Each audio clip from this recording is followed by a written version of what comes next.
If you lived in Ofankor village many years ago, you would remember the Okafor family as the poorest people in the entire community.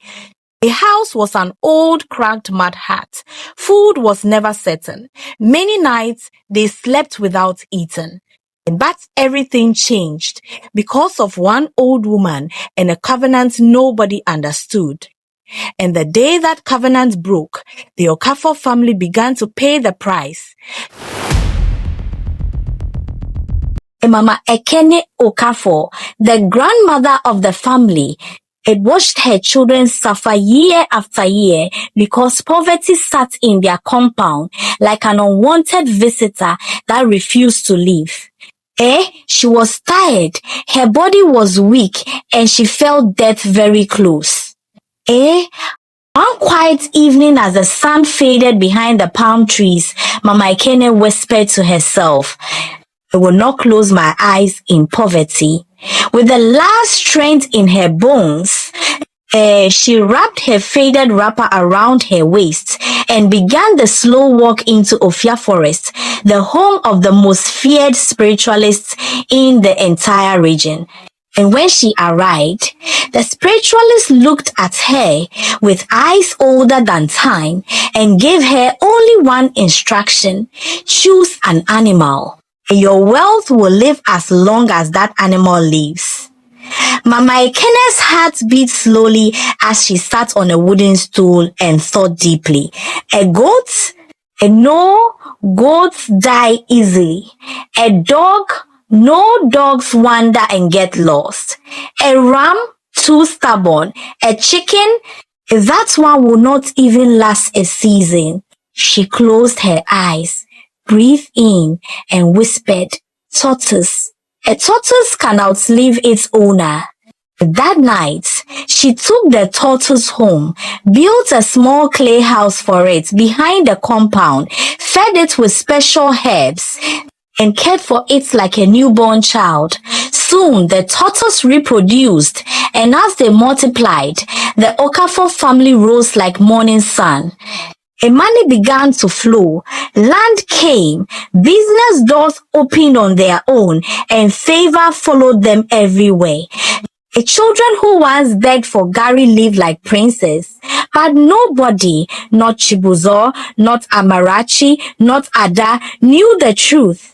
To the family, the tortoises were just Mama's strange pets. Only Mama knew the secret. The tortoises were the wealth. When Mama Ekene died, the family agreed to renovate her old mud house. That was when Uncle Kelechi, the stubborn first son, made the biggest mistake of his life. He stood in the compound with his hands on his waist and shouted, "All these tortoises are too many. I beg, make we sell some." He didn't ask questions, didn't respect tradition, didn't think, and didn't fear consequences. He sold many, gave some out, and even allowed a few to be cooked. The moment he did, the covenant broke. Everything in the Okafor family scattered like clay, falling on stone. Ada's business collapsed overnight. Amachi lost her job without warning, and Chibuzo fell into problem after problem.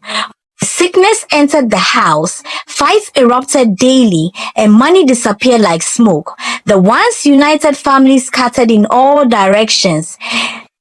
After months of frustration, they went to seek spiritual help. The spiritualist took one look at them and sighed. Your mother made a wealth covenant through the tortoise, he said. And you sold the tortoises, you sold your destiny. The family burst into tears. And to restore their fortune, he gave one instruction: bring back every tortoise you sold. But it was too late.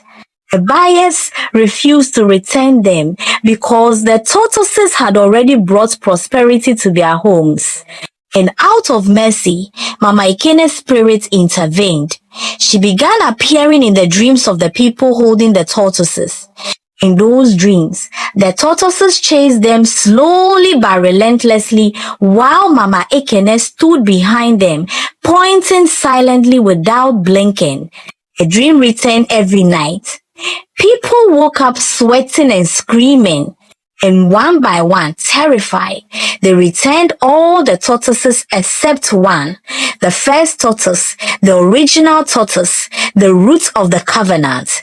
Only two people knew where it went, Uncle Kelechi and his son Michael. Because Kelechi didn't sell the first tortoise because there were too many, he sold it out of jealousy after someone whispered to him, whoever owns the first tortoise controls the family's wealth.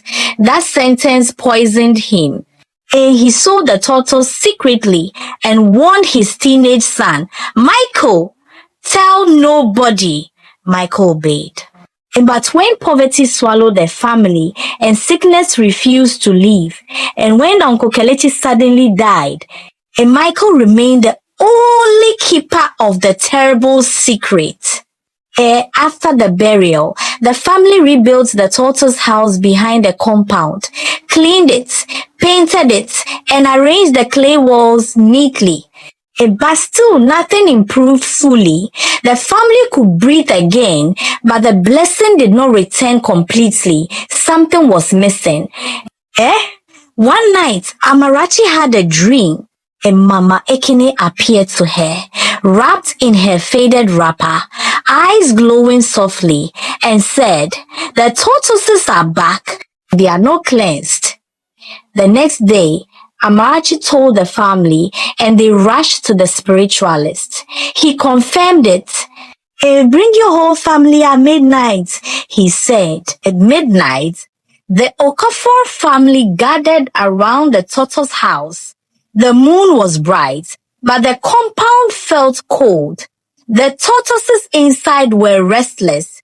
A spiritualist sprinkled white powder on the ground, and a sudden wind blew sand against their feet.